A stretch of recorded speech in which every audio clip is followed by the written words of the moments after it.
The limited overs leg is over, and both India and Australia shared honours in their maiden bilateral series showdown post-coronavirus forced hiatus.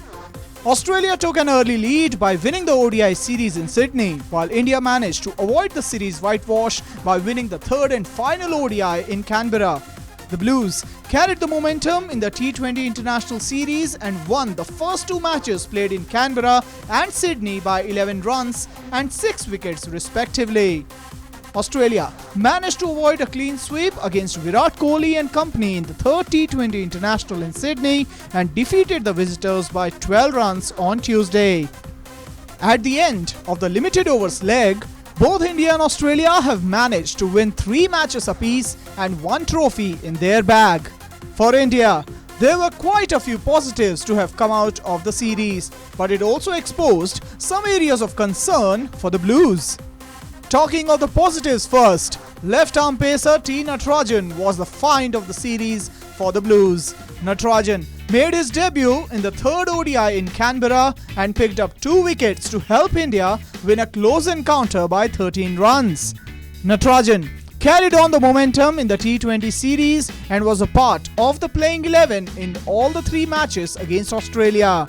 The Tamil Nadu-born pacer finished with 6 wickets from 3 matches at an average of 13.83 and registered an economy of 6.91. Natarajan impressed one and all with his ability to nail impeccable yorkers and bowl economically in the death overs.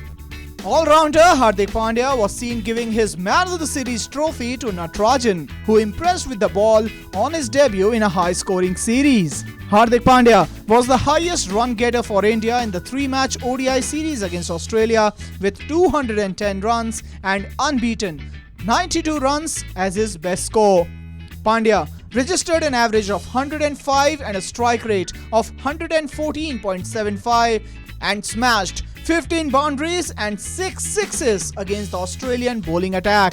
Pandya was also the man of the match against Australia in the third ODI played in Canberra for his blazing knock of unbeaten 92 runs of just 76 balls.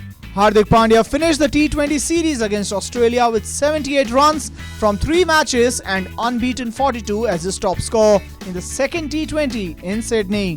T. Natarajan and Hardik Pandya were Team India's bright spots down under, but there were quite a lot of disappointments for the Blues as well.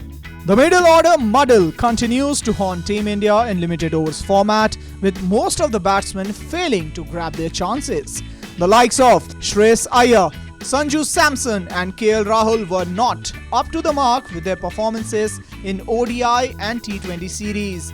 Shreyas Iyer had a disappointing series and could score only 59 runs from 3 ODIs and was dropped from the first T20 in Canberra.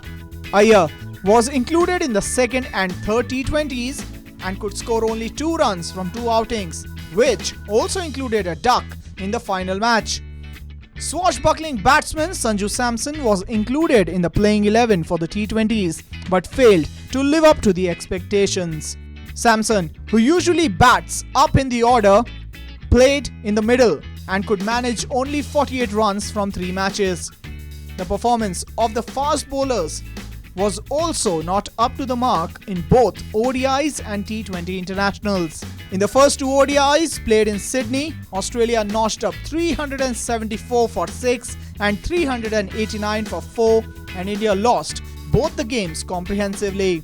Jasprit Bumrah, Mohammad Shami and Navdeep Saini leaked a lot of runs both in the start and in the death overs. Team India made constant changes to their bowling 11 in 5 out of the 6 limited overs matches played against Australia. Bumrah and Shami finished with 4 wickets apiece from 3 ODIs but were also expensive. Spinner Yuzvendra Chahal was taken to the cleaners in the T20 series, and though he picked up 4 wickets, the economy was at 9.75.